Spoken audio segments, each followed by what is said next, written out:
마가복음 10장 이혼과 간음.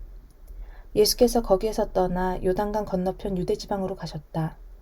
매번 그렇듯이 무리가 따라왔고 예수께서는 늘 하시던 대로 그들을 가르치셨다.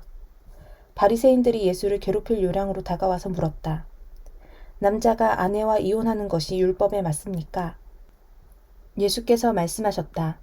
모세가 뭐라고 명령했느냐? 그들이 대답했다. 모세는 이혼 증서를 써주고 아내와 이혼해도 된다고 허락했습니다. 예수께서 말씀하셨다. 모세는 단지 너희의 사악한 마음을 염려해서 그 명령을 기록한 것이다.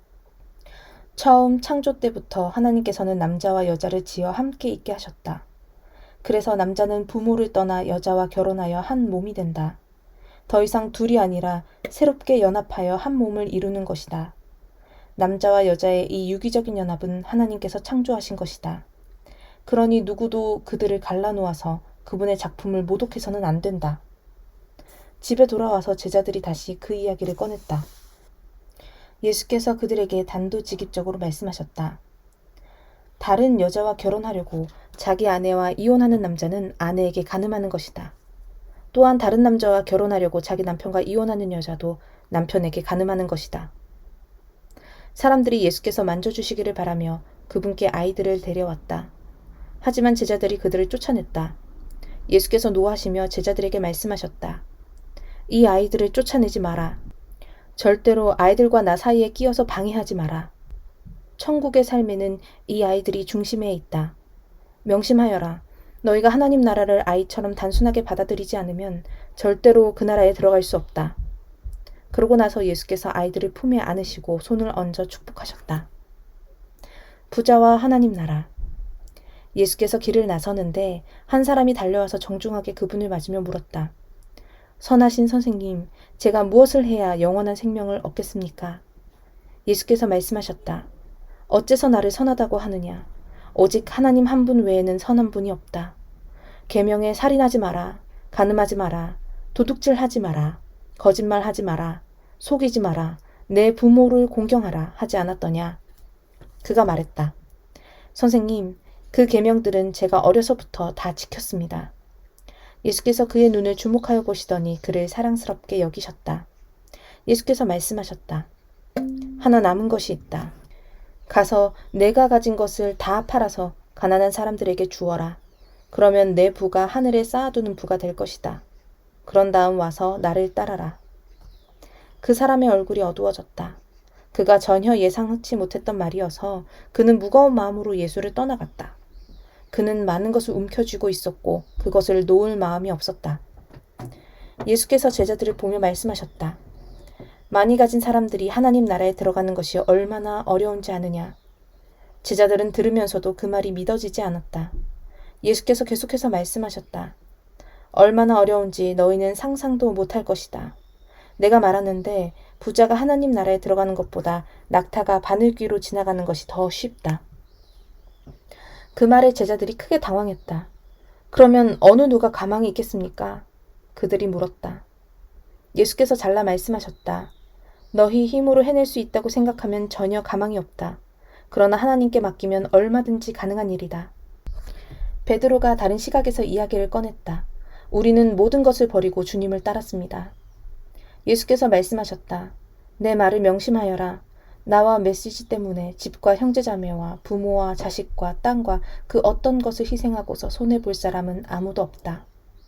그들은 그 모두를 받되 여러 배로 돌려받을 것이다. 다만 어려움도 함께 받을 것이다. 영원한 생명도 덤으로 받을 것이다. 다시 한번 말한다. 이것은 위대한 반전이다. 먼저였으나 나중되고 나중이었으나 먼저 될 사람이 많을 것이다. 다시 그들은 예루살렘으로 향했다. 예수께서 앞장서셨고 제자들은 적잖이 당황스럽고 두려운 마음으로 그분을 따르고 있었다. 예수께서 12 제자를 데려다가 이후에 있을 일을 되풀이해서 말씀하셨다. 내 말을 잘 들어라. 우리는 지금 예루살렘으로 올라가는 길이다. 그곳에 가면 인자는 종교 지도자와 학자들에게 넘겨질 것이다. 그들은 인자에게 사형을 선고할 것이다.